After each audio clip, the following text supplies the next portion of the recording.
en una posición cualquiera de un ligando, si nos movemos hacia el centro del complejo, y en este caso del cuerpo geométrico octaédrico, y luego el centro está a una cierta distancia, que es una distancia del enlace, en definitiva, ¿no? Y si nosotros seguimos por esa misma recta, ese mismo eje, en este caso el eje vertical, ahí se puede colocar el eje Z, como habíamos dicho antes. Si seguimos de largo, por decirlo así, seguimos hacia la otra posición que encontramos, esa segunda posición la encontramos a la misma distancia. Dicho de otra manera, encontramos una posición equivalente a la misma distancia del centro. Eso significa que el octaedro tiene un centro de simetría. Y en el tetraedro eso no ocurre, porque si nosotros nos movemos de una posición cualquiera en un vértice hacia el centro, si seguimos por la misma recta, no encontramos otro vértice, o sea, otro componente del octaedro, del tetraedro en ese caso.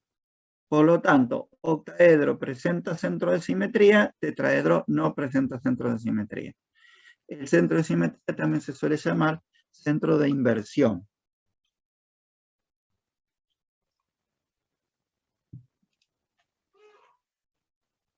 Entonces,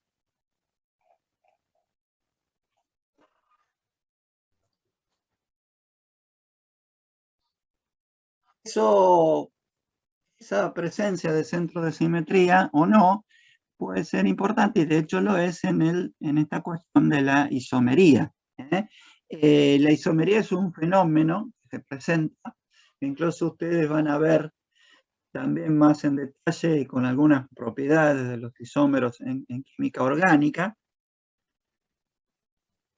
Es un fenómeno que se presenta por el cual una misma estructura puede presentar isómeros, que son especies o sustancias que poseen los mismos elementos y el mismo número de átomos de cada elemento, pero diferentes propiedades físicas y o químicas. Por ejemplo, estos dos aniones que se ven ahí, el cianato y el isocianato, no importa tanto los nombres, pero ahí vemos claramente que los átomos son los mismos.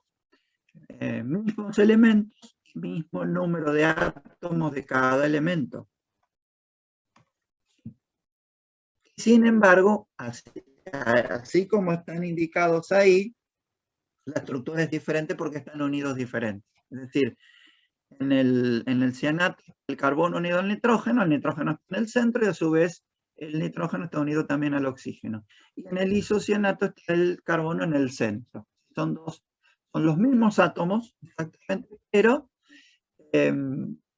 ordenados, ensamblados, enlazados de manera diferente. La estructura es diferente y las dos especies son diferentes. Pero como cumplen con esa condición en común, se denomina isómeros, que quiere decir misma, sí, algo así como misma conformación. En definitiva, es la misma fórmula, o los mismos componentes de la fórmula.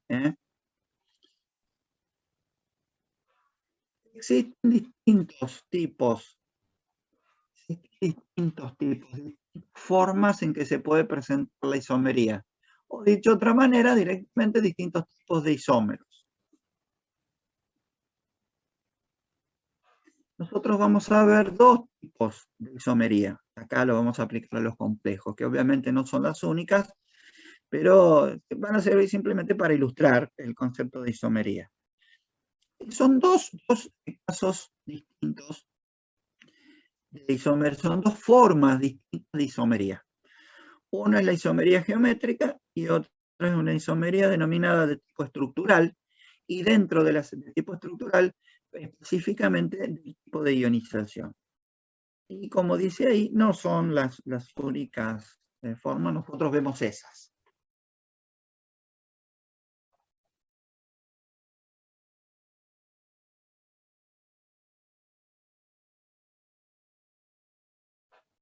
Entonces, en primer lugar, la isomería denominada geométrica. Los isómeros geométricos son iones o moléculas, la misma fórmula global, pero con diferente disposición espacial de los ligandos. Tienen diferente disposición espacial de los ligandos. La isomería geométrica no solo se aplica a los complejos, pero nosotros la vamos a aplicar a ellos. O sea, tienen la misma especie central, tienen exactamente los mismos ligandos, pero los ligandos están distribuidos o enlazados de manera diferente. Por ejemplo, nosotros consideramos en primer lugar una geometría octaédrica. Vamos a ver que en el octaedro, obviamente tenemos 6 vértices, se llama octaedro porque son 8 caras, pero definidas por 6 vértices. Ahí están numerados. Y dentro de esos vértices podemos ver 2 categorías. Nosotros consideramos los vértices 1 y 2, 1 y 2, el 3 y el 5, el 4 y el 6. Esos vértices los denominamos opuestos. ¿Qué características tienen? Están uno a cada lado del centro, o en el mismo eje, en la misma recta.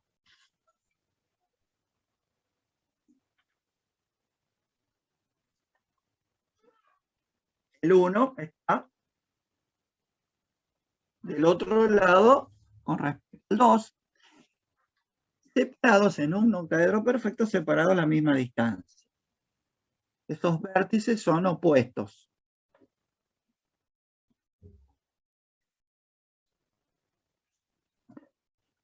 Mientras que vértices como el 1 y el 3, por ejemplo, acá no se ve, pero hay una arista que los vincula, el 1 y el 4, vértices vinculados o con una arista en común, vértices que están en una misma arista, no ya en un mismo eje principal, sino en una misma arista, son vértices denominados adyacentes, es decir, uno al lado del otro. Y a los efectos de distinguirlos a esos pares de vértices, e incluso para utilizarlo después en el nombre de los distintos isómeros, a las posiciones adyacentes se los denomina cis, posiciones cis. Y a las posiciones opuestas se las denomina trans. Cis quiere decir del mismo lado, o sea, adyacente, y trans quiere decir del otro lado, o sea, opuestos. Cuando decimos, por ejemplo, la República transandina o trasandina, para nosotros es Chile, la que está del otro lado de la cordillera de los Andes. Para los chilenos, a su vez, es lo mismo.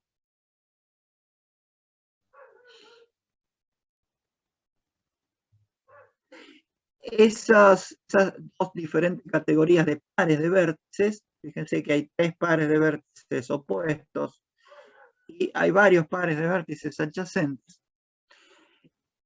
Esas categorías de vértices opuestos y adyacentes, o de categoría cis y categoría trans, es la que define la diferencia entre los isómeros. Entonces, un complejo de fórmula general que se ve, suponiendo todos los casos que vemos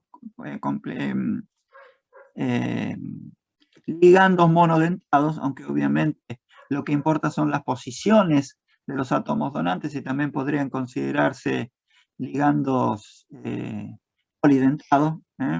Por ejemplo, acá podría tener un ligando, 4 ligandos X monodentados y 2 ligandos Y monodentados o un ligando Y bidentado. O sea, tengo 4 posiciones de un tipo y 2 posiciones de otro tipo. O sea, tengo 4 átomos donantes de un tipo y dos átomos donantes de otro tipo, definido a través de dos tipos de ligandos.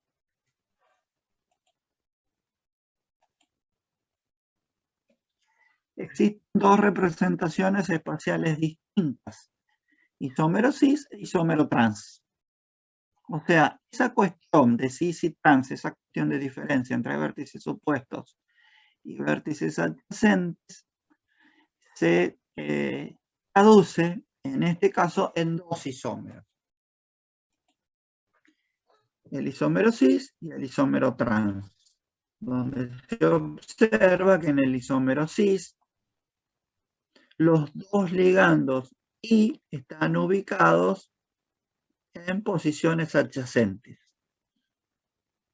Pero ahí se muestra una sola, pero pueden ser dos posiciones adyacentes cualesquiera, porque si yo considero cualquier otro par, en vez del que está acá, que sería el 1,5, de todo esto, sería el 1,5, yo considero, por ejemplo, el 1,4, también es válido, también son adyacentes y es la misma, el mismo isómero, que yo puedo girar adecuadamente o mover adecuadamente el octaedro y convierto una en otra, así que no son varias, sino que es una sola.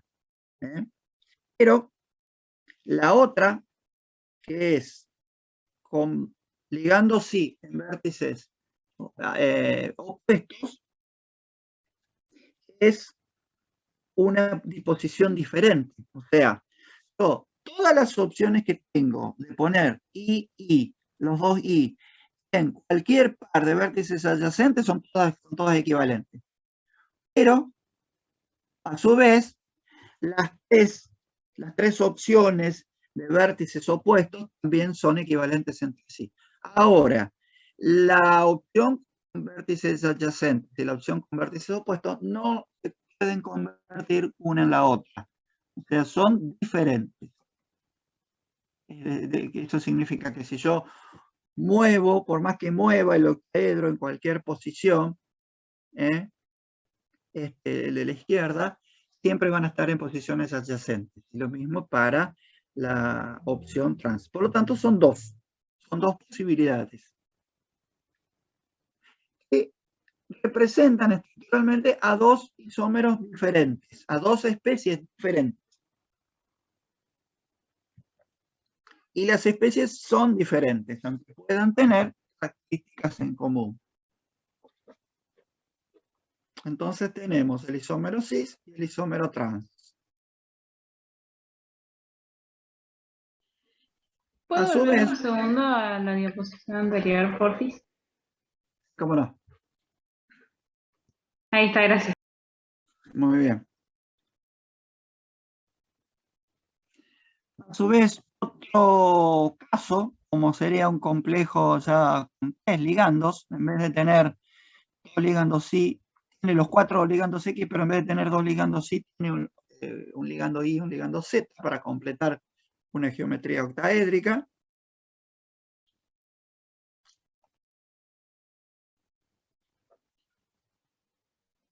También se da lo mismo, un isómero cis y un isómero trans, de acuerdo a la posición de I y Z. Los que definen son I y Z. Es decir, si I y Z van a vértices adyacentes, tenemos el isómero cis, y si I y Z están en cualquiera de los tres pares opuestos, tenemos el isómero trans. Y los X van a las posiciones restantes en cada uno de los dos casos.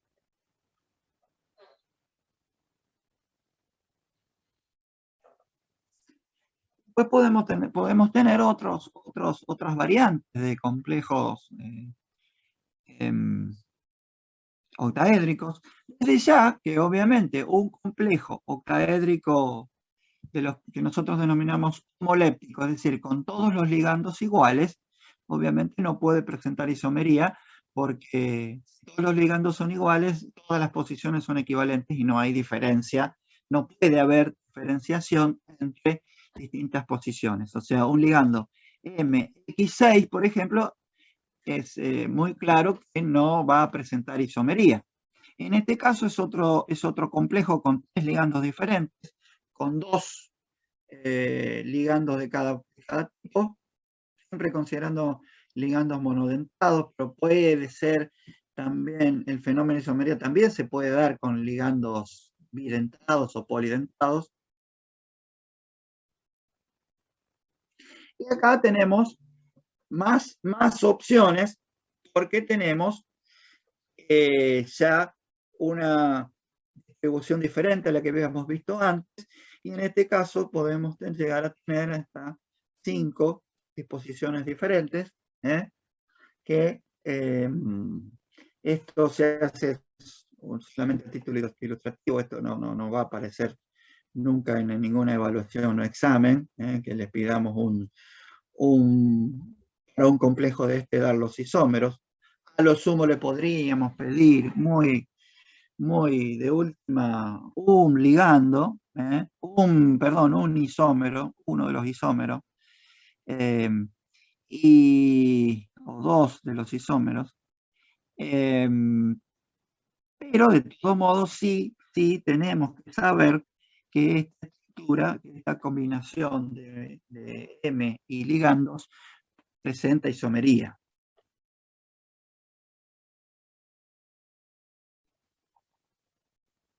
Bueno, un caso que no hemos mencionado es el MX5Y, o sea, 5 ligandos X y un ligando Y, de los cuales vemos por ahí algún ejemplo. Por ejemplo, el caso que ustedes vieron, deben haber visto en la parte práctica el complejo de tiocianato y agua, y después vamos a ver por allá más adelante algún otro ejemplo, un 5,1.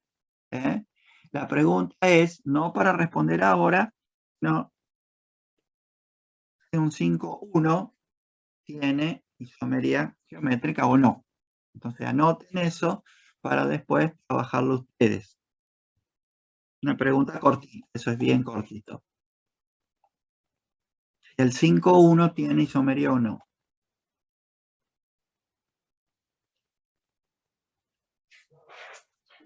La isomería surge del hecho que si nosotros lo llevamos al nivel de un modelo, o sea, el complejo lo vemos como un modelito que tenemos, un modelito en donde podemos armar y desarmar, es decir, tenemos, supónganse, una pelotita que representa la especie central, y después tenemos 6 pelotitas que representan los ligandos, supónganse ligandos diferentes. Solo los ligandos homolépticos no, los ligandos que presentan isomería son todos heterolépticos. Y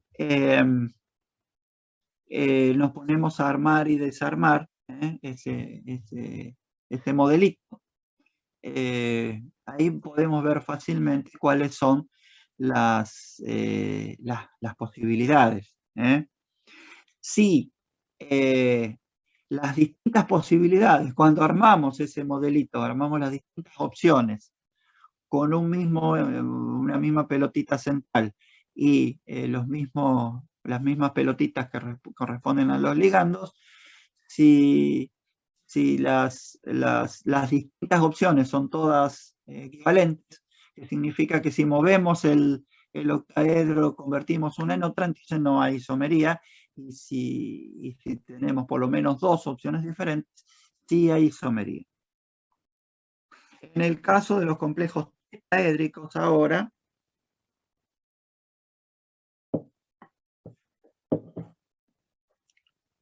¿qué situación tenemos? Lo que habíamos visto antes.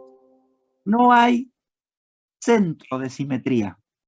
Hay un centro que yo puedo ubicar en donde es un punto en los cuales los ligandos están todos a la misma distancia. O sea, hay un centro del tetraedro, pero no es un centro de simetría de ese cuerpo geométrico, no presenta. Y por lo tanto, como no hay un centro de ese tipo, no hay vértices opuestos. Y por ello, como dice acá, todos los vértices son adyacentes. Y por lo tanto, no presentan isomería geométrica. No puede haber isomería geométrica porque no tengo esa doble opción de trans y cis, o sea, opuestos y adyacentes. Y por ejemplo, un complejo tetraédrico 2,2, MX2 y 2, los dos pares X2 e Y2 van a ser siempre adyacentes. Y con Y y X con X siempre van a ser adyacentes. Y otro caso que también es, digamos, importante ver en este tema de la isomería, es el de la isomería geométrica, es el de los complejos cuadrados planos. También tienen índice de coordinación 4, pero con diferente disposición geométrica que la tetraédrica. En este caso pueden presentar isomería geométrica. ¿Por qué? Porque el cuadrado presenta centro de simetría. El centro del cuadrado es un centro de simetría. Por lo tanto, un complejo cuadrado plano MX2 y 2 puede presentarse en una opción cis y también en otra variante trans, dando dos complejos cuadrado plano que son diferentes, pero van a tener la misma fórmula. En el nombre se los identifica poniendo adelante la partícula cis y la partícula trans, según corresponda. Cosa que si no presenta isomería no es necesario. En este caso, para distinguir uno de otro, como la fórmula es la misma, uno se lo nombra como empezando con cis y el otro empezando con trans. En este caso hay un ejemplo típico, una aplicación típica de este concepto de isomería aplicado a cuadrados planos, es el, fíjense cómo está nombrado, cis-diamina dicloroplatino 2. Es un compuesto de platino que tiene 2 ligandos cloro y 2 ligandos amina, y obviamente, siendo un complejo cuadrado plano, tiene un isómero que es el isómero trans. En este caso se trata del isómero cis. Y el isómero cis tiene una importancia muy grande porque puede participar de procesos de inhibición de células cancerosas, o sea que es anticancerígeno, mientras que el isómero trans no lo es. Entonces esa es una aplicación más que importante de este caso, en donde vemos que las propiedades, esa propiedad en particular, es diferente completamente para el complejo cis que para el complejo trans. Al tener diferente estructura, lo más probable es que tenga diferentes propiedades.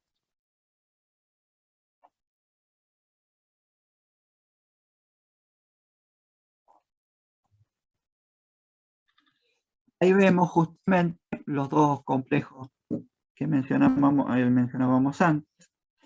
Como habíamos dicho, el cis-diamina dicloroplatino 2, el trans-diamina dicloroplatino 2. Obviamente es el trans. Fíjense cómo los dos pares de ligandos diferentes están ubicados en vértices opuestos, y en este caso se ve claramente cómo los dos pares de ligandos están juntitos, o sea, en vértices adyacentes.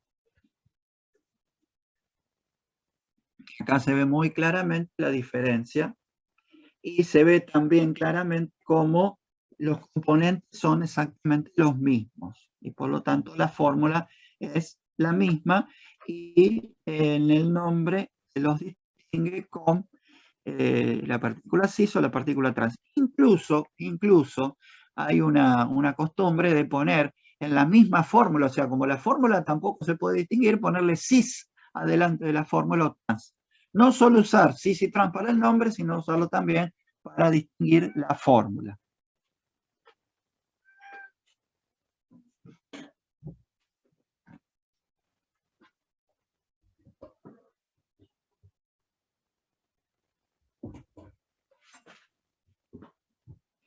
El otro tipo de isomería, el otro ejemplo que vemos es una isomería de tipo estructural. La anterior se llama geométrica porque depende de la posición justamente en un cuerpo geométrico. Y se da para especies individuales. Fíjense que acá, en todos estos casos, hemos trabajado con complejos. Y ignoramos un posible compañero de ese complejo, porque sabemos que en un sistema real, todo catión o todo anión debe estar acompañado de su contraión, ya sea en la sustancia pura, por ejemplo en la sustancia iónica, o en una solución en donde se haya disuelto esa sustancia. Si hay un catión, tiene que haber un contraión que es anión y viceversa. Si hay un anión, tiene que haber un contraión que debe ser catión. Por eso, si nosotros, por ejemplo, queremos trabajar, necesitamos en una solución la presencia de anión sulfato. En solución vamos a tener ese sulfato no va a estar solo, va a estar acompañado de, por ejemplo, un catión, sulfato de sodio, de potasio, de amonio, etc. En este caso, no hemos hecho ninguna mención al compañero del complejo.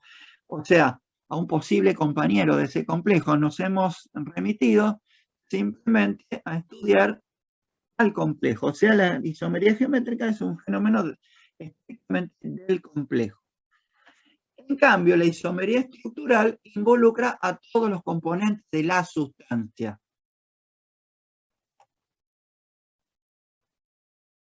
Y cuando dice estructural se refiere a la estructura de la sustancia y no ya la estructura de un complejo individual. Los isómeros estructurales del tipo de ionización, es decir, la isomería estructural es un tipo de isomería y dentro de las isomerías de tipo estructural hay varias y una es esta, la del tipo de ionización. Los isómeros estructurales de este tipo son sustancias con la misma fórmula global, como ocurre con los isómeros en general, pero con diferencias en relación a los grupos de la esfera de coordinación y los contraiones. O sea, acá los contraiones están involucrados en la isomería. O incluso moléculas de solvatación, también por lo que disolverse generan iones diferentes. Lo que quiere decir esto, para considerar esta isomería tenemos que considerar sustancias, no ya especies complejas individuales, donde no importa quién es el compañero, sino que en este caso tenemos que considerar la sustancia global, la sustancia completa, digamos. El complejo, la esfera de coordinación, un posible o posibles contraiones, y eventualmente, como dice acá, si es que hay también moléculas de solvatación. Poseen propiedades diferentes y se puede obtener uno u otro variando la temperatura, concentraciones de ligandos, etc. Esto en realidad es un concepto aplicable a todos los isómeros. Los isómeros tienen en general propiedades diferentes y una buena pregunta que puede surgir. Si yo quiero obtener un isómero y el otro tiene la misma fórmula, la pregunta es si cuando quiero obtener un isómero también obtengo el otro, en un procedimiento de obtención, digamos, de esa especie. Y la respuesta es que sí, normalmente se obtienen los dos y habrá que separarlos de alguna manera. Eso es, digamos, una cuestión general de los isómeros, pero eso no nos va a interesar tanto. Lo que nos va a interesar es las características de esta isomería solamente. Entonces, ¿qué ejemplo de sustancias podemos tener como isómeros de este tipo? O sea, ¿qué ejemplos como para ver lo que estábamos diciendo recién? Por ejemplo, 3 sustancias, cuya fórmula se indica.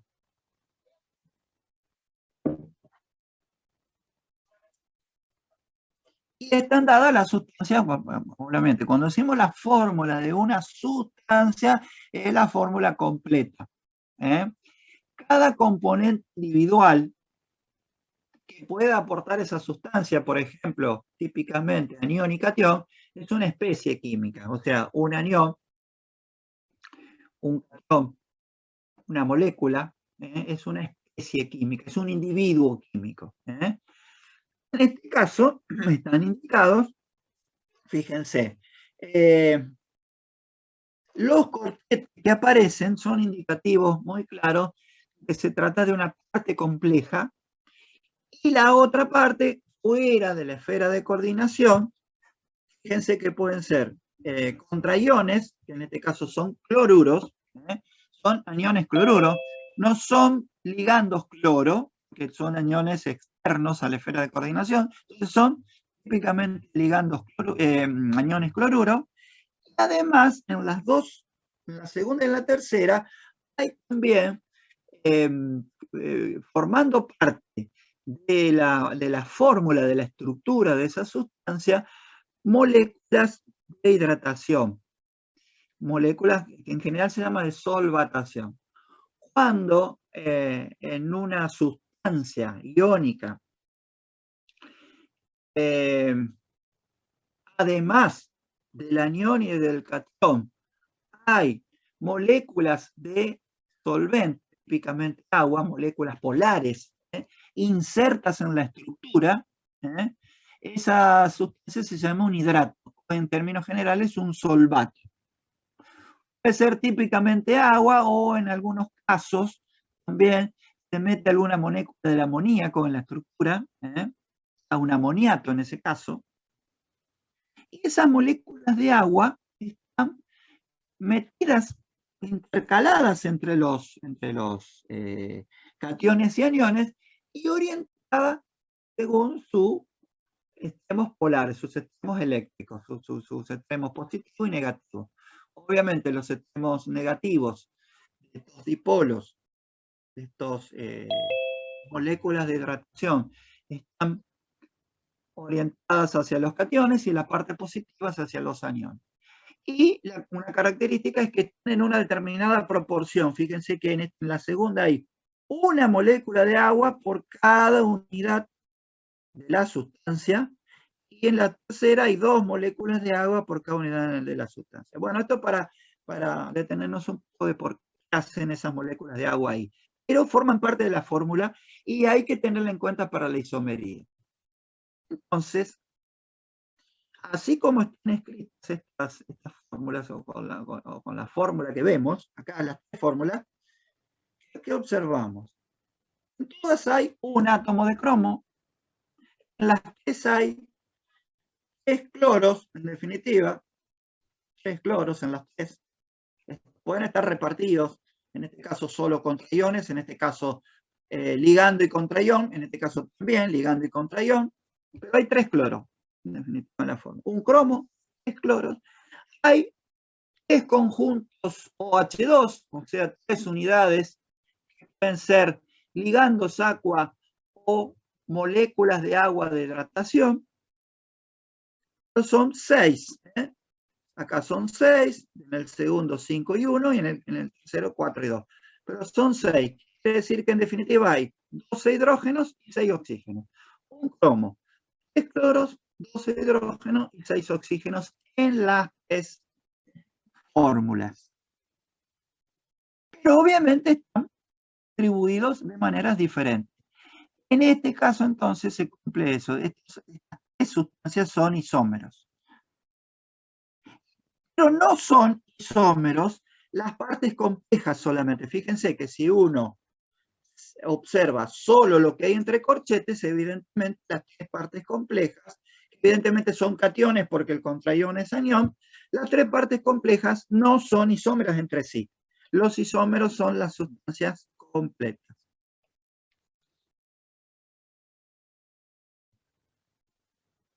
¿Se entiende eso? ¿Se entiende que este es un tipo distinto de isomería? Sí, profe, se entiende. Muy bien. El tema es por qué se llama de tipo de ionización. Pero antes de ver eso, hay acá una acotación. Bueno, indica, bueno, son isómeros, las 3 poseen los mismos elementos y el mismo número de átomos de cada elemento. y los tres responden a la fórmula aparente. Esa es una acotación de que los tres, la fórmula de los tres, yo la puedo reescribir de la forma que está escrita en rojo abajo. Como cloro 3, 6, agua, es decir, como si fuera un hidrato, donde toda el agua es hidrato, no solo eventualmente una parte. ¿Esto a qué viene? Bueno, es una acotación que resulta una cuestión. Está bien, yo lo puedo escribir de esta forma y puedo decir, no, ¿para qué lo voy a escribir de esta fórmula si en realidad la fórmula real, la que me expresa mejor la estructura, es la que está arriba? ¿Para qué lo voy a escribir de esta manera? Que es una manera factible porque están los mismos átomos, pero es irreal. ¿Por qué? Porque en la fórmula de abajo no aparece ningún complejo que yo sé que están. ¿Para qué me voy a tomar este trabajo? El tema es que esta fórmula de abajo surge cuando se hace un análisis, lo que se llama un análisis elemental. Uno de los análisis, una de las técnicas analíticas que se utilizan para las sustancias o para una determinada sustancia es lo que se llama el análisis elemental. El análisis elemental, ¿qué significa? Significa determinar qué elementos hay y cuál es la proporción de esos elementos. Por ejemplo, si se hace con el agua, H2O. Pero si se hace con el agua oxigenada, ese análisis de elemental da HO. Es decir, me dice que hay hidrógeno y oxígeno y la proporción es 1:1. Pero yo no sé en la unidad cuántos átomos de cada uno hay. Así que los átomos, el número de átomos es igual. Entonces se obtiene una fórmula mínima. De todos modos, no nos interesa esa fórmula mínima, que la obtendríamos si analizamos la composición de estas sustancias, sino que nos interesan las fórmulas reales de las sustancias. Y la cuestión es que al ser disueltas en agua, sustancias, dan distinto número de iones por unidad formular, según el cuadro siguiente.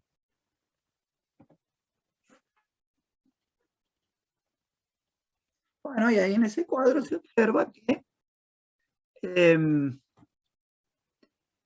al ionizarse, ¿ya? El primer isómero da el catión complejo y 3 aniones, que eran los que estaban afuera, o sea, 4 iones por cada unidad formular. Cuando yo digo la unidad que expresa la fórmula, es una unidad formular. Como ustedes vieron en química general, la unidad formular es la unidad de sustancia que expresa la fórmula. Por ejemplo, la unidad formular del agua es la fórmula del agua. La unidad formular del cloruro de sodio es sodio-cloro, es decir, un catión sodio y un anión cloruro. Y en este caso tenemos el catión complejo y 3 aniones cloruro, o sea, 4 iones por unidad formular. En el segundo caso son 3 iones por unidad formular. Y en el tercer caso son 2 iones por unidad formular.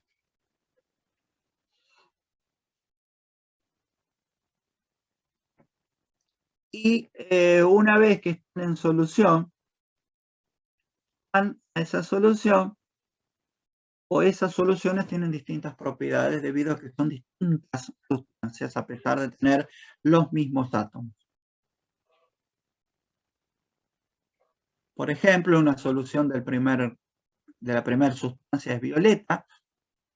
Como sabemos, se debe a la presencia del complejo. La segunda sustancia es un verde claro, un verde pálido, y la tercera sustancia da un verde más intenso.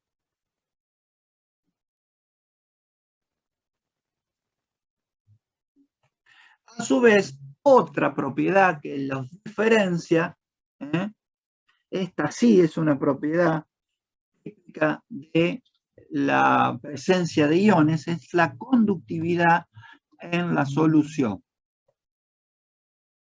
Como ustedes saben, la conductividad en un metal, por ejemplo, se debe a un movimiento de electrones.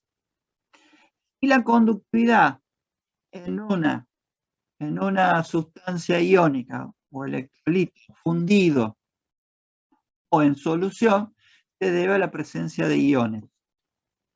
Y eso da dos conductores. Los conductores de primera especie son electrónicos y los conductores de segunda especie, típicamente soluciones de compuestos iónicos, son debido a la presencia de iones.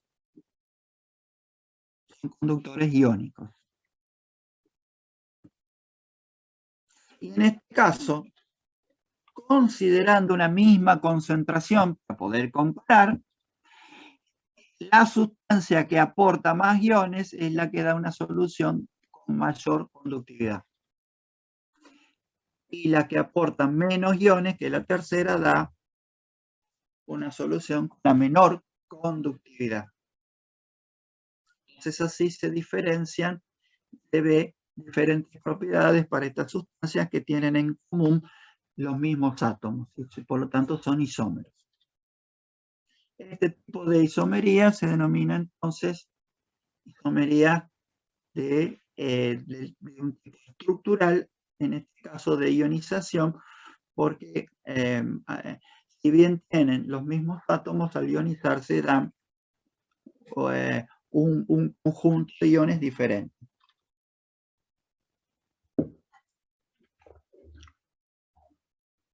Bueno, ¿alguna pregunta?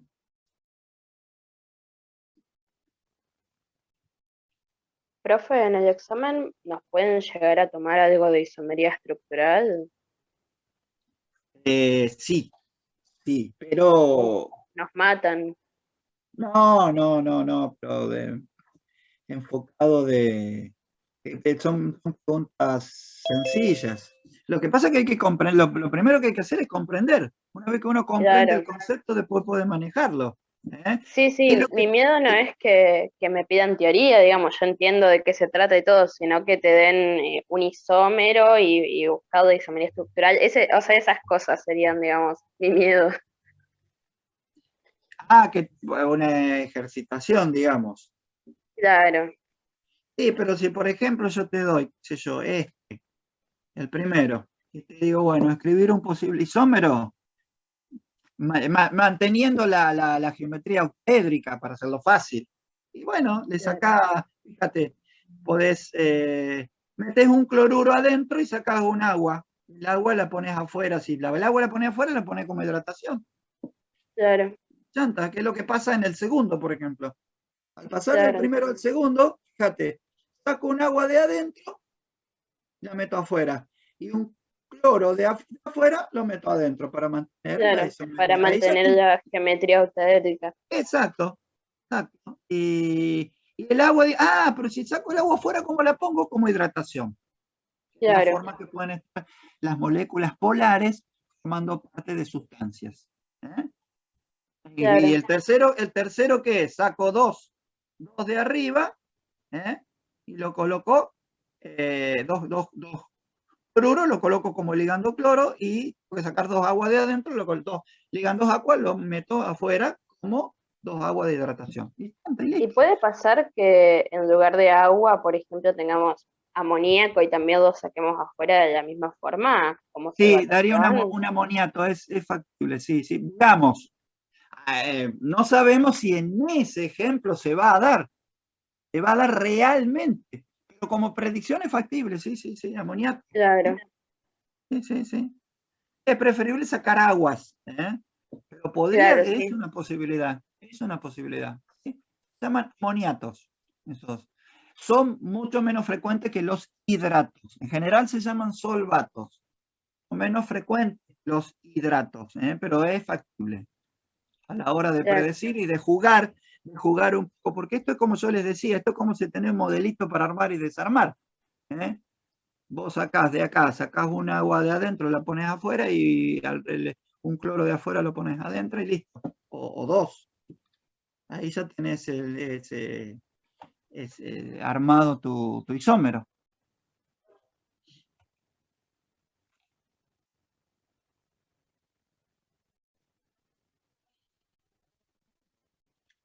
Bueno, con respecto a los complejos, nos quedaba también ver una cosita de un remate final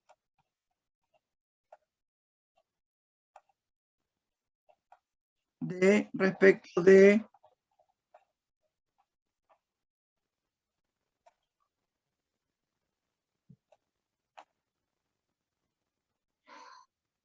habíamos hablado de, bueno, de transiciones con cambio de spin. Acá hay unos comentarios respecto de transiciones con cambio de spin. Lo primero es comprender qué significa eso. Nosotros trabajamos con la teoría de campo cristalino y en la teoría de campo cristalino trabajamos con el esquema de P2GEG para complejos octaédricos y E2 para complejos tetraédricos. Y en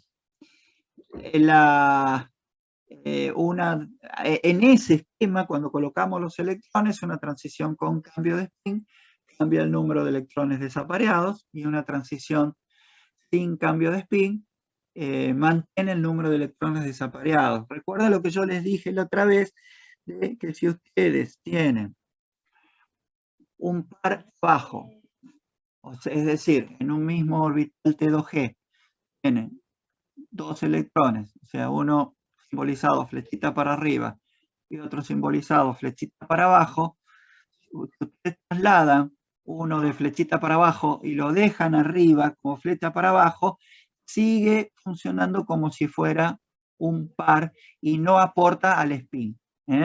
O sea, un flecha para arriba, en eje arriba, y un flecha para abajo, o al revés, en T2G, implican es como si fuera como si estuvieran apareados. No lo están, pero uno aporta más un medio, otro menos un medio, entonces aportan 0 al spin. Recuerden eso. Y el número de electrones desapareados no cambia sin cambio de spin. Las transiciones con cambio de spin se dan, por ejemplo, en los D5 de alto spin. Recuerdan que yo ya se los había anticipado en la teoría anterior y lo vieron también en la práctica. D5 alto spin, D5 alto spin, tiene un electrón en cada orbital D. Por lo tanto, para hacer una promoción de un electrón de abajo hacia arriba, sí o sí hay que cambiar el spin. Dicho de otra manera, a los fines prácticos, saco una flechita de abajo, que es flecha para arriba, y al pasarla arriba la tengo que dar vuelta. Ahí me cambió el spin. Forzosamente, de 5 alto spin, cambia el spin. Y eso se traduce en un piquito muy, muy pequeño.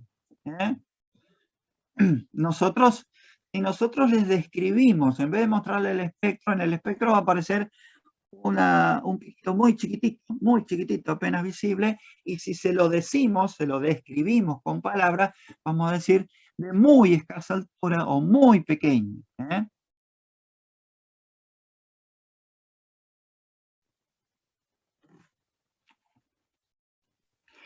Y Para describir a un pico, o sea, transición DD sin cambio de spin, ¿sería un pico mediano o un pico bajo? Va a ser un pico bajo o un pico mediano. Ok. Cuando aparece muy, es porque es el chiquitito. Y acá, por ejemplo, da el Ex-Aqua Hierro 3. Si ese piquito muy chiquitito que viene de esa transición con cambio de spin, que decimos, se da en D5 de alto spin, ese pico muy chiquitito viene con esa se da para ese caso. Y ese pico muy chiquitito es el único que hay en el visible. ¿Qué conclusión sacamos? ¿Color sí o no?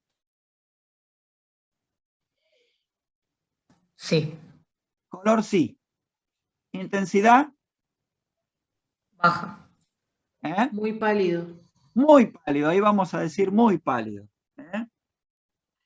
Y acá, bueno, lo que dijimos recién, 5 de alto spin, un electrón en cada orbital D.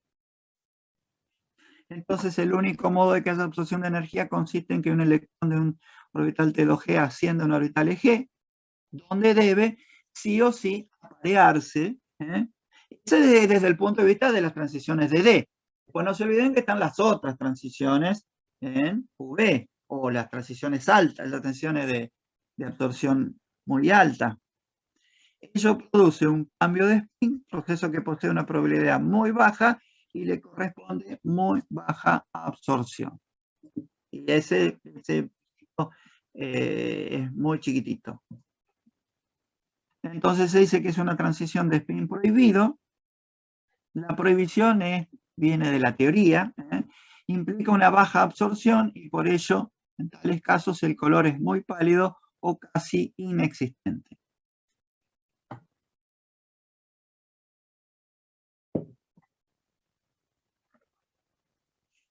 Muchas veces el color no se alcanza a ver.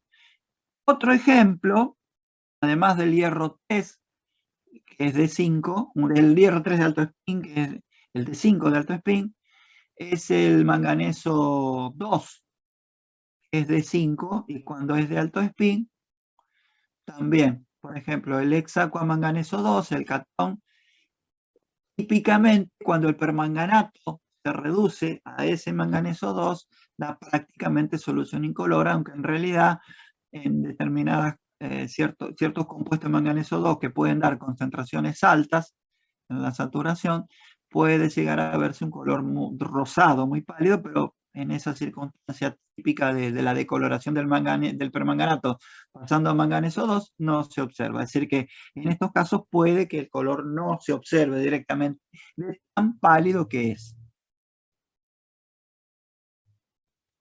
Y después, bueno, un comentario. Por ejemplo, el hexacua hierro 3 en solución acuosa carece de bandas de absorción. Sí, en realidad carece de bandas de absorción grandes, quiere decir de una altura importante. No, se refiere en el visible. A lo sumo puede tener la banda muy chiquitita, que es tan chiquitita que prácticamente no influye, no se detecta. Pero puede suceder, no es tanto por ahora, no se preocupen tanto por esto, lo van a ver más adelante en química analítica. Pero como ese complejo está en solución acuosa, puede participar en ciertos equilibrios. Por ejemplo, algo que vamos a ver después, puede sufrir una hidrólisis, es decir, por lo que sea, puede transformarse en un complejo que en vez de tener las 6 acuas, tiene 5 acuas y un hidroxo. Un complejo diferente.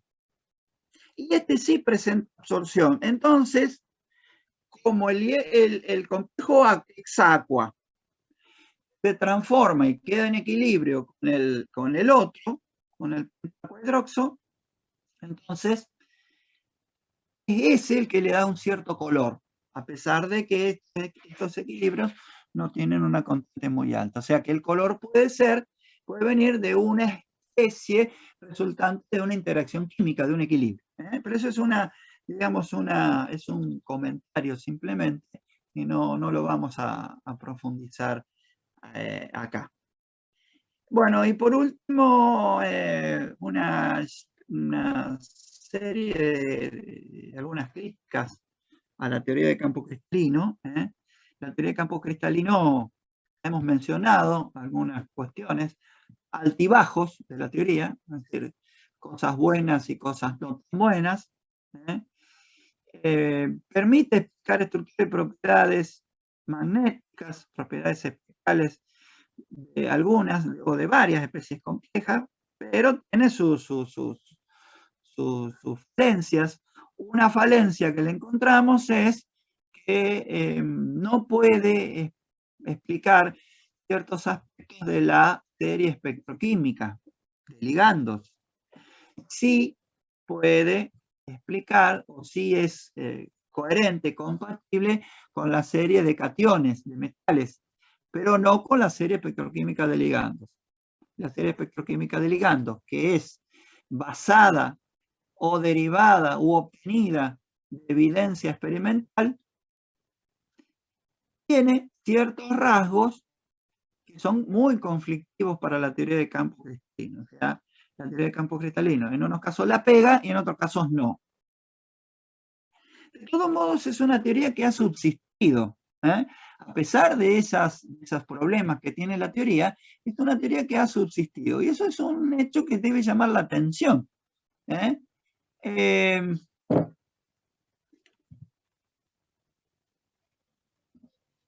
Entonces, a pesar de que explica algunas cosas sí las explica y sí, con algunas cosas es utilizable, digamos. La hipótesis de enlaces puramente electrostáticos entre ligando y metal, que es la idea central de esta teoría, es decir, no covalencia, esa hipótesis no es correcta, o al menos no es del todo correcta. Siempre tiene que haber algún grado de covalencia en la estructura de un complejo.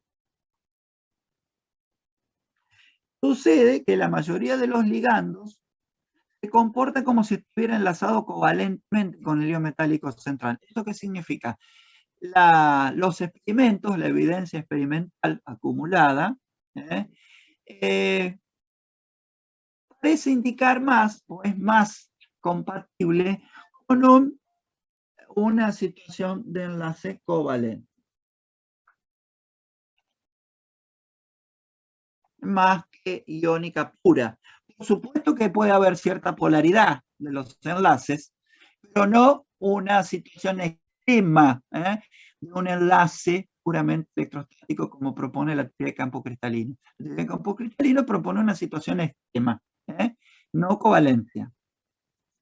Las sustancias con enlaces electrostáticos o iónicos, o predominantemente iónicos, vamos a ver que no existe un enlace 100% iónico, sí pueden existir en distintas sustancias enlaces muy iónicos, predominantemente iónicos. Esas sustancias sufren rápidas reacciones de intercambio en solución. O sea, la evidencia experimental en esos casos es distinta a la que se tiene para los complejos. Porque en el caso de las reacciones que involucran complejos de metales de transición, estas reacciones son más bien lentas, no son rápidas. Y eso es un indicio, o puede ser un indicio muy elocuente, de que el enlace es predominantemente covalente en el caso de los complejos. Entonces, como comentario final, una buena teoría del enlace para los complejos de metales de transición, como en general cualquier teoría de enlace, para cualquier estructura química, para cualquier especie química, debe poder explicar su estructura y también las propiedades físicas y químicas. Y se cumple eso, por ahí lo habíamos mencionado, cuanto más compleja, cuanto más elaborada es una teoría, es más difícil de usar, pero nos da resultados mejores. En el caso de la teoría de campo cristalino, que es una teoría que tiene sus cuestiones matemáticas, tiene sus complicaciones, pero hasta ahí nomás, o sea, no es una teoría muy difícil de manejar. En ese caso, cuanto más simple la teoría, más dificultades puede tener o más limitaciones puede tener para explicar cosas, o sea, para justificar cosas, que es el objetivo de una teoría. Una teoría tiene dos objetivos primarios, que es explicar algo que ya existe, y poder predecir cosas nuevas. Bueno,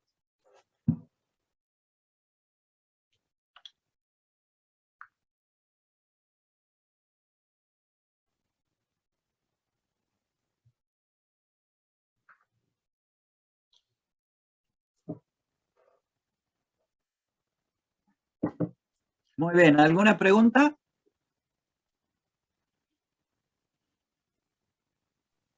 No, profe, por ahora no. Ah, una cosa, antes de que me olvide. ¿Alguno de ustedes tiene agendado o pensado asistir a la teoría, a la consulta de mañana a las 11?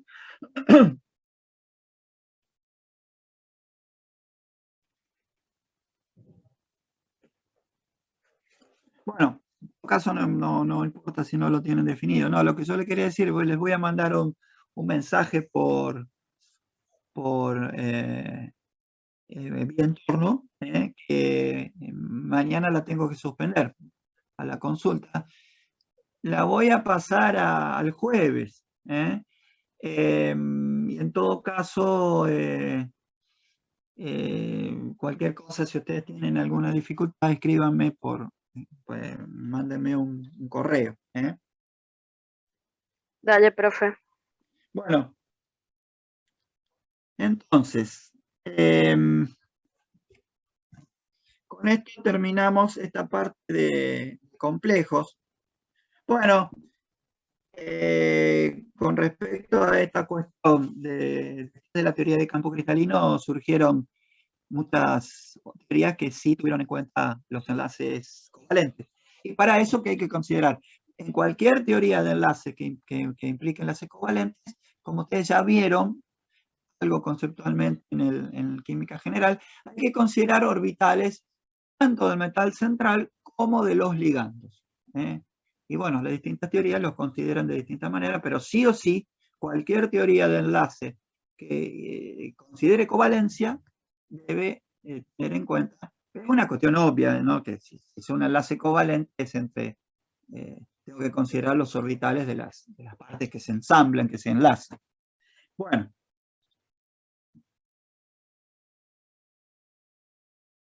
Entonces, vamos a respirar un poco. ¿Alguna pregunta?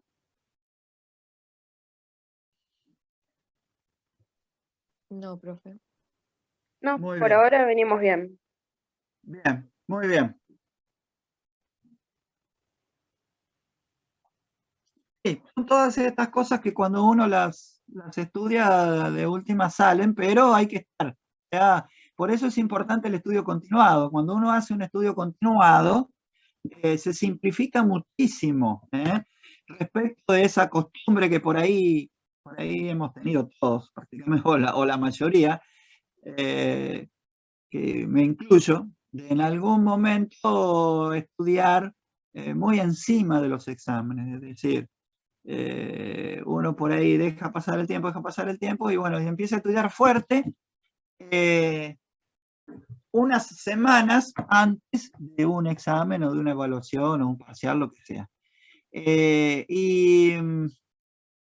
Eso marca una diferencia muy grande con respecto a hacer un estudio continuado, porque cuando uno estudia así muy cerca de un examen, por ahí puede suceder que no alcance el tiempo, entonces uno ve que no tiene tiempo y uno dice, se entra a poner nervioso, por ahí se cae, a mi juicio, en la mala costumbre de estudiar de noche. No es recomendable estudiar de noche, o sea, no es recomendable alterar los ciclos de sueño, pero bueno, dependerá de cada uno también. Entonces es altamente recomendable ir haciendo un estudio de a poco, ir machacando las cosas, ir estando y las cosas se van aprendiendo y se van fijando, el panorama se abre muy positivamente cuando uno va dedicándole un tiempo cada semana al estudio de las asignaturas. Y para eso está la otra cuestión que yo siempre digo, que es la cuestión de organizarse con las actividades. Tanto las actividades académicas, que bueno, en este caso no implica, ya desde el año pasado no implica presencia física en la facultad, pero sí implica estar implica estudio, implica una serie de cosas, actividades académicas, asistir a las clases, estudiar, etcétera, etcétera, y bueno, organizar todo eso con las actividades personales que uno pueda tener también. Y bueno, la organización es sumamente importante también. Así que bueno. Profe. Sí. ¿Por qué somos una de las únicas materias que no se une a esto de las clases presenciales ahora del TP? Yo tenía unas ganas de ir al laboratorio. Es que lo que pasa que es muy difícil de, digamos, con la cantidad de alumnos, el laboratorio de química inorgánica es chico y hay que poner pocos alumnos Pero distanciados. somos re pocos nosotros. Si somos la mayoría recursantes y algunos poquitos que pueden aprobar química general hace poco. No pero somos tantos. Pero hay casi 40 inscriptos, ¿eh? Bueno, pero comparado con química general, que sí va a dar y son como 300. Química general es imposible. Aparte tenemos en química inorgánica cuestiones de riesgo con los docentes, esa es otra cuestión. Ah, claro. Sí, además son ustedes tres nomás, con Brandy y con Mónica, y sí, son de riesgo. Sí, porque está toda la gente, incluso ellos dos también están dedicados a química general también, así que... Ah, claro. De todo modo, si está en el tapete, yo estoy buscando una forma de por lo menos hacer algunas experiencias, empecé hacia lo último. Claro, sí, no un encuentro por lo menos. No está descartado. No ni conocido el laboratorio todavía. Sí. ¿Quién está hablando? Ariana, bien. Nunca me acuerdo si vos sos Ariana o Ariadna con D. Es Ariadna con D, pero no me gusta mi nombre. Ah, con razón, por ahí veo que escribís Ariana y por ahí veo que escribís Ariadna. Sí, sí. Ah, bueno. Bueno, escúchame, está en revisión eso, está en revisión. Por lo pronto tenemos un trimestre medio complicado porque ya perdimos, ya son 14 semanas de las 15, ya perdimos la práctica de Semana Santa, así que tenemos esa complicación también. Sí. Así que bueno. Bueno, ojalá se pueda. Pero no está descartado. Además hay otro problema, yo no sé, ustedes son... ¿hay alguien que no sea de acá de la zona? O sea, alguien que tenga un traslado largo hacia la facultad. Yo soy de Formosa, profe, yo estoy en Formosa. ¿Estás en Formosa? Bueno. A la mierda. ¿Y estás ahí? Bueno, no tenés posibilidad de venir. ¿Cómo es tu nombre? Pilar González Castel. Ah, claro. Vos sos de ahí. A mí también se me complica para ir. Claro, vos sos formoseña, Pilar. Sí, sí, profe. Ah, claro. ¿Y quién más habló ahí? Yo, profe. Ajá. ¿Cómo es tu nombre? Becker. Ah, Agustín. Agustín Becker, sí. ¿De dónde sos vos o dónde estás? Yo soy de San Guillermo. Ah, San Guillermo, sí. ¿Estás ahí en este momento? Sí, estoy acá. Estás residiendo ahí. Bueno, ese es otro problema, que el traslado. Ustedes tienen, claro, de Formosa es mucho más complicado, ¿no? Porque... se lo transmitimos en vivo para ellos. Ese es otro problema, así como los chicos que están lejos, digamos. Así que, de todo modo, yo estoy buscando... Sí. ¿Los exámenes van a ser presenciales o virtuales nomás? No, todos virtuales. Ah, buenísimo, gracias. Sí. Siempre por ahora, lo que pasa es que con este tema de... Nosotros esperábamos arrancar virtual en este cuatrimestre y después esperamos, bueno, que ya se podía ir haciendo presencialidad, pero ahora con este tema del rebrote, la segunda ola, qué sé yo, este bicho de miércoles, se ha complicado un poco la cuestión, así que de todos modos la posibilidad es latente de hacer algunas prácticas. Y en todo caso, bueno, si se hiciera, lo filmaríamos, haríamos alguna filmación para los chicos que están lejos, digamos, ¿no?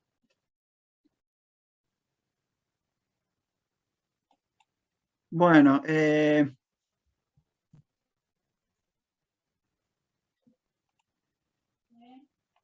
muy bien. En estos últimos minutos que nos quedan, antes de que nos rajen,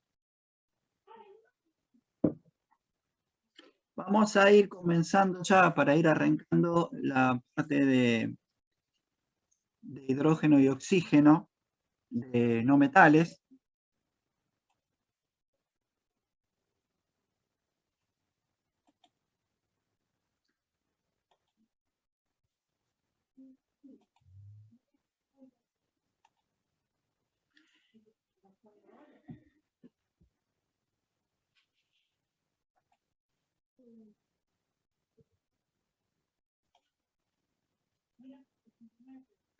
Y esto va a ser la segunda parte de la asignatura, es decir, que está formada por los tres grandes bloques. La parte de complejos.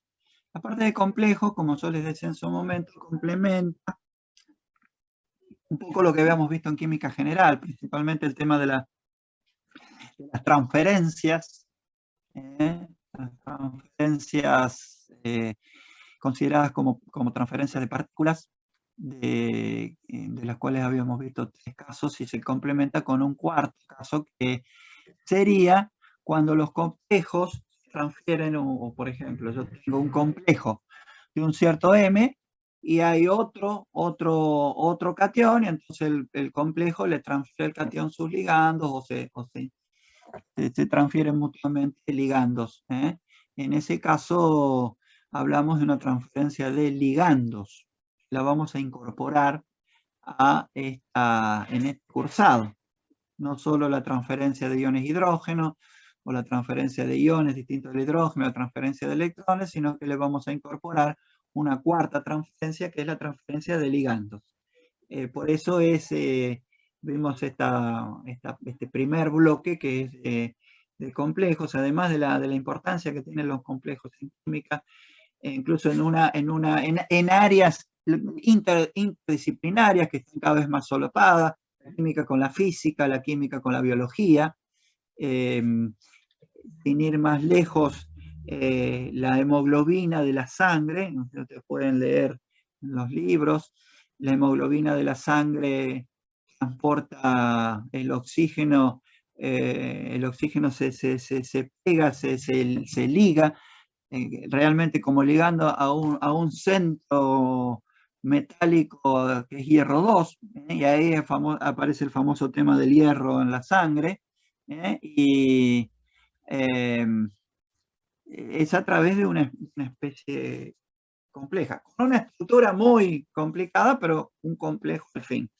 Entonces tiene su importancia. La clorofila también, el funcionamiento de la clorofila de las plantas también es a través de un complejo. Y entonces ese tema de los complejos es bastante importante en química, y es una parte muy amplia de la química, que es la química de la coordinación. Pasando a lo que sigue, que es la parte del bloque de no metales, ya entramos más directamente en la tabla periódica. Entonces es importante que tengamos en cuenta algunas cuestiones básicas. ¿Cómo arrancamos con la tabla periódica? Es decir, la tabla periódica, ¿cómo se llama? Tabla periódica de los ¿qué? Elementos. Los elementos.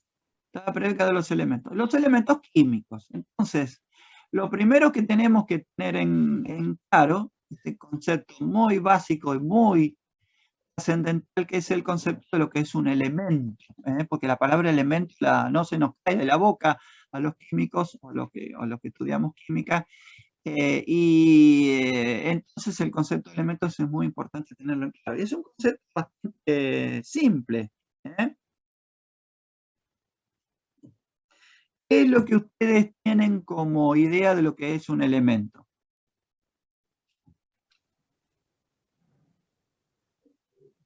Cada casillero, cada cuadradito, cada rectangulito de la tabla periódica está dedicado a un elemento. ¿Y qué Un es? átomo con cierta identidad. Sí, en realidad un elemento es una clase de átomos, es un conjunto de átomos, puede ser uno o puede ser un número cualquiera, de átomos que perteneciendo a un determinado elemento tienen una característica en particular, que es el número, ¿cómo se denomina el número? Atómico. Número atómico, número atómico, que es el numerito que aparece en la tabla periódica. De paso es importante que ustedes tengan a mano la tabla periódica, siempre. Es el numerito de mayor tamaño en el casillero, fíjense en ese detalle. El numerito de más grande, el de mayor tamaño, es el número atómico, porque ese es el número más importante de un elemento. ¿Y eso qué está representando? Está representando a un conjunto de átomos. Todos los átomos que tienen el numerito de casillero, en el casillero de tabla periódica, por ejemplo, 8, significa Z igual a 8, número atómico igual a 8, significa que es un conjunto de todos los átomos con 8 protones en el núcleo. El conjunto de esos átomos en particular constituyen un elemento, y el elemento se lo identifica con el Z, número atómico, o también con el nombre. El nombre puede variar de un idioma a otro. En nuestro caso es oxígeno, identificado con un número atómico y con un nombre. Y es un conjunto de átomos. ¿Y dónde están esos átomos? En todos lados, estén donde estén. Todos los átomos con 8 protones en el núcleo son integrantes de ese elemento, o corresponden a ese elemento. O sea, el elemento es el conjunto de todos esos átomos, estén donde estén. Y en la situación en la que estén, ya sea que ese átomo de oxígeno esté en una molécula de agua, en una molécula de dioxígeno, como anión, en un peróxido, en lo que sea. Todos esos átomos tienen, átomos o iones, tienen 8 protones en su núcleo y pertenecen a esa clase de átomos que se denomina elemento, en este caso oxígeno. Ese es el concepto más amplio de elementos que vamos a ver. Y otra forma tradicional, clásica, ya histórica, de considerar lo que es un elemento es la sustancia simple. O sea, digo hierro, ¿qué hierro? Hierro es un elemento de todos los átomos o iones que tienen ¿cuántos protones en el núcleo? 26. Exactamente, 26 protones. Todos los átomos o iones que tienen 26 protones en el núcleo constituyen el elemento hierro. Pero también se le suele llamar hierro, elemento hierro, a la sustancia elemental. Tengo un cacho, un trozo de hierro, y digo, bueno, eso es una muestra del elemento hierro. Y en ese caso es más aconsejable llamarlo sustancia elemental o sustancia simple. Y dejar el término elemento para la definición general de clase de átomos con un determinado Z. Pero es muy común. Van a ver, por ejemplo, el elemento hierro tiene conductividad eléctrica, brillo metálico, etc. Entonces ahí está hablando de la sustancia elemental en realidad. O va a decir, el elemento hierro puede presentarse con estado de oxidación +2, +3. Bueno, ahí está hablando de los átomos de hierro en general, el concepto general de elemento. Nosotros vamos a... Y bien por ahí se escapa porque es común. Específicamente tendremos que, nos convendría llamarle elemento en el caso del concepto general y sustancia elemental en el caso particular de la sustancia simple. la tabla periódica ustedes saben que hay dos grandes grupos, los metales y los no metales, separados por la famosa escalera. Como la escalera está hacia la zona derecha, no divide a la tabla periódica en números iguales de no metales y metales. Y como la escalera está a la derecha y a su izquierda están los metales son los más numerosos. Si ustedes se fijan, los elementos que están a la izquierda de la escalera son los más numerosos, son los metales. Excepto uno que está ahí medio de polizón, como dicen, de polizonte, como dicen en los barcos, que está ahí puesto por cuestiones que vamos a ver, que es el hidrógeno. El hidrógeno es un no metal, pero está puesto ahí justo bien en la esquinita, extrema izquierda, extrema superior, en el extremo superior izquierdo de la tabla periódica, claramente en la zona de los metales. Pero el hidrógeno no es un metal, es un no metal.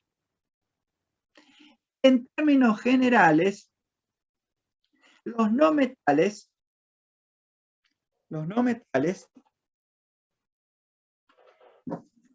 son, o sea, los átomos de los elementos denominados no metales son átomos con alta afinidad electrónica, que significa con una tendencia muy grande a tomar electrones.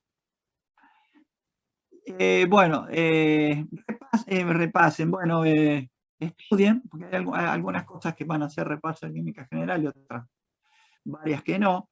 Estudien muy particularmente el capítulo 9 del libro de Rogers, capítulo 9 del libro de Rogers, los conceptos de afinidad electrónica, energía de ionización, de los cuales, bueno, ya han mencionado algo en química general, muy probablemente,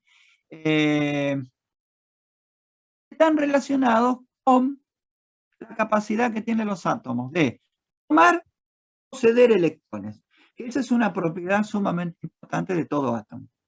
En el caso de los no metales, tienen una alta afinidad electrónica, una alta capacidad para tomar electrones, pero también una alta energía de ionización, es decir, se requiere cantidades importantes de energía para sacarle electrones, es decir, tienen poca tendencia a ceder electrones. Requiere una alta energía para que cedan electrones. El no metal típicamente tiene una propiedad más de tomar electrones que de ceder electrones.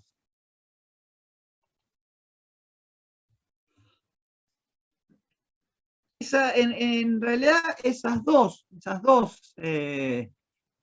propiedades, alta afinidad electrónica y alta energía de ionización, dan globalmente ese resultado, una alta tendencia a tomar electrones.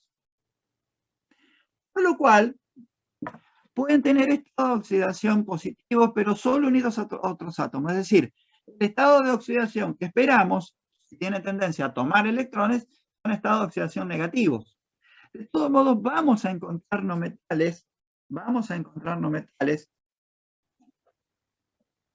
en estado de oxidación positivo, pero solo cuando están unidos a otros átomos de mayor electronegatividad. Ese concepto de electronegatividad también es un concepto global que incluye alta afinidad electrónica y alta energía de ionización. Eso da una alta electronegatividad para los no metales. Y de todos modos pueden tener esta oxidación positivo, pero solo no están unidos a otros átomos. ¿Por qué? Porque si yo tengo un átomo neutro, por ejemplo, de no metal, y toma electrones, se me convierte en anión. Entonces, el anión obviamente el estado de oxidación es negativo. pero pueden tener estado de oxidación positivo, solo cuando están unidos a otros átomos. Es típico de los no metales la formación de anión monoatómico. Entonces vamos a ver aniones de no metales. Típicamente como están ahí, el anión óxido, el nitruro, el fluoruro, el sulfuro, etc. Hidruro también. Por lo tanto, presentan típicamente estado de oxidación negativo en forma monoatómica. En forma monoatómica van a estar como aniones. Y cuando estén combinados, pueden tener estado de oxidación positivo, cero o negativo.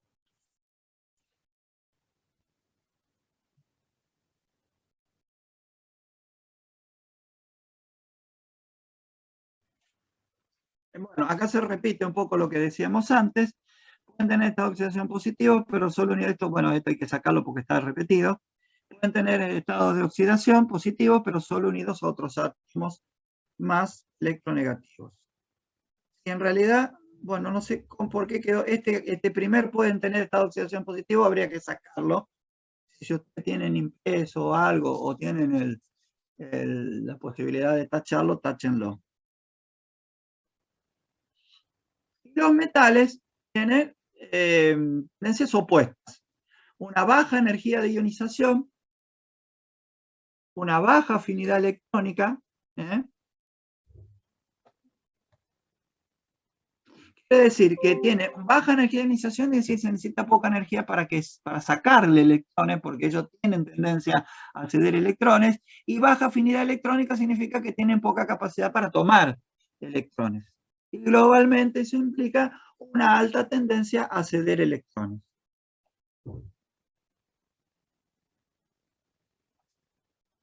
Lo cual da como resultado que típicamente se presenten como cationes monoatómicos en este caso. Es decir, cuando veamos una especie monoatómica de metal, seguramente va a ser un catión. Cuando veamos una especie, estamos hablando de especies reales, concretas, de no metales, monoatómicos, seguramente va a ser un anión.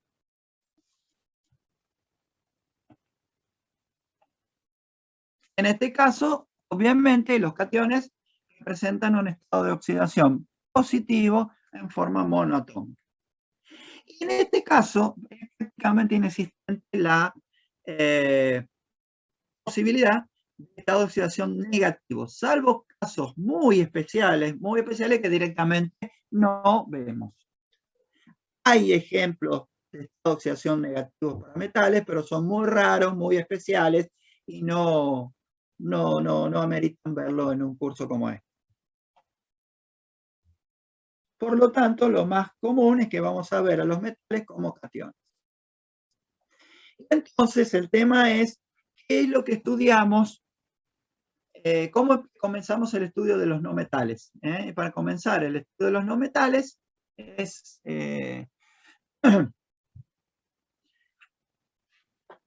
necesario plantear algunas cuestiones. Por ejemplo, preguntarnos, ¿cuál es el no metal cuyo átomo es el más simple de todos? Y la respuesta es fácil, es el hidrógeno. Por lo tanto, podemos empezar con ese. ¿Por qué? Porque el hidrógeno es el átomo más simple. Tiene un protón y un electrón. Más simple que eso, imposible. Es el átomo mínimo, digamos, por decirlo así. Por lo tanto, normalmente el estudio de los no metales suele comenzar con el estudio del hidrógeno. Pero, como el hidrógeno está muy frecuentemente unido al oxígeno, es decir, ese es otro elemento muy compañero del hidrógeno, en muchos compuestos, sin ir más lejos, la propia agua, lo suele estudiar juntos, o es una alternativa, lo suele estudiar juntos primero. Y es, bueno, la estrategia que vamos a seguir nosotros, estudiar al hidrógeno primero y al oxígeno. Y luego pasaremos a los halógenos, es decir, los no metales del grupo 17, la zona derecha de la tabla periódica, Y de ahí nos vamos a mover hacia la izquierda. Después del grupo de los halógenos va a haber hidrógeno, oxígeno, los halógenos. Luego pasamos al grupo 16. Del grupo 16 ya habremos visto oxígeno, entonces vemos azufre. Luego el grupo 15, principalmente nitrógeno.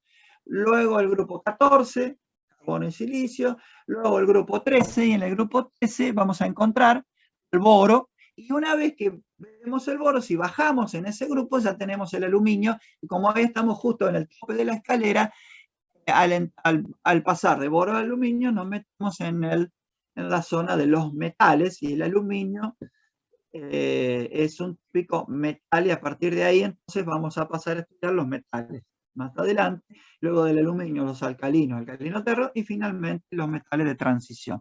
Esa es la forma en que nos vamos a manejar. Así que, bueno, como les decía, estudian del libro de Rogers, el capítulo 9, ahí van a tener conceptos de propiedades periódicas, un poco también de historia, conceptos atómicos, es decir, tamaños, radios atómicos, afinidades electrónicas, energías de ionización de los átomos. Son propiedades muy importantes para las propiedades de un átomo cuando se combina con otro. Un principio que vamos a manejar mucho, que es el principio de singularidad, que corresponde a los átomos de menor número atómico de cada grupo. Principio de singularidad y las características que lo definen. Y todas esas cosas.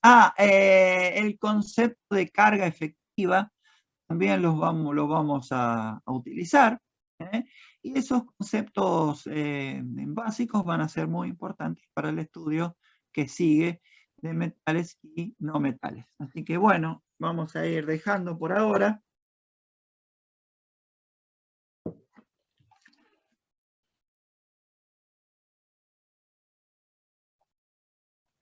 Seguimos la semana que viene.